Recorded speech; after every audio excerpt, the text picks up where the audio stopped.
Do you have a problem with Hue and Pete's comments? Yes, I do. Yes, I do, especially that of Hue Jackson.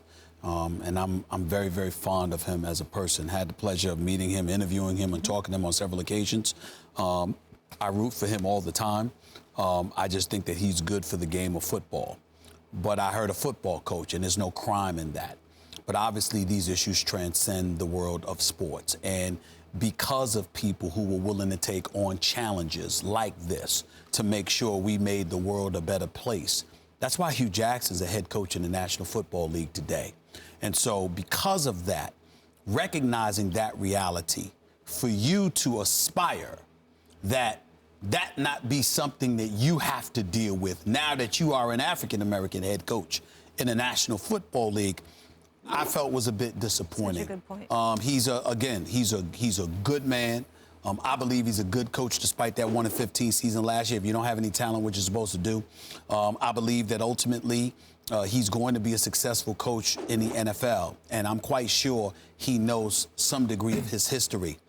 But Hue Jackson is a coach, a head coach in the National Football League, in large part due to those who came before him and were willing to take on these very kinds of fights. For you now to be in that position, saying that you hope that we would not do that here.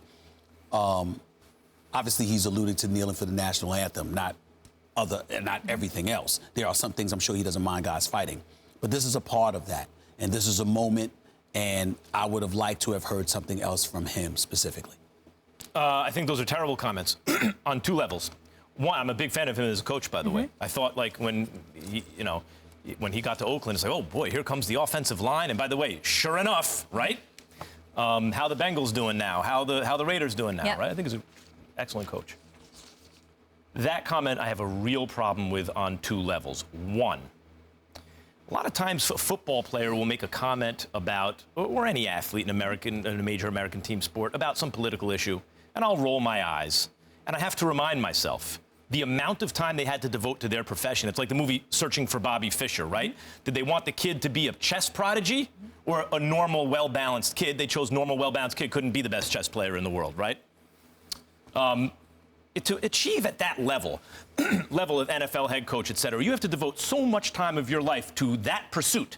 You may not have so much time to follow the news, to educate yourself in certain ways. And a lot of people in professional sports are simple people in that sense. They concentrate on their sport, and they're great at that, and really only that. That's what they're thinking about all day. I still don't think that's it. If that's the case in that case, then maybe don't comment about an issue like this. If that's not the case, it's even worse. Because if it's not the case, what Hue Jackson is saying is, I'm the head coach, and I'm going to insist that my personal preferences override your own sense of what's right and wrong. Forget about just your own personal preferences. About something that has nothing to do with football, if you're on this team.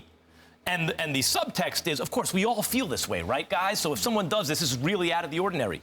No, not everyone feels that way. A lot of people are cowed by the crowd, by the social environment they're in, thinking, well, I don't know, maybe am I in the minority? And are my kind of feelings and rights not being protected from this group? And that applies to a whole host of issues, including like team prayer and things like that. Like everyone feels this way, right? And well, maybe not. Maybe they don't all. Maybe some people are scared to say it because otherwise they'd be ostracized. So when someone like Hue Jackson says, this is the way I feel about the anthem, and so I hope my players feel the same way too, he's creating an environment that has nothing to do with football, where he's imposing what he wants on, and letting that override the values of someone else.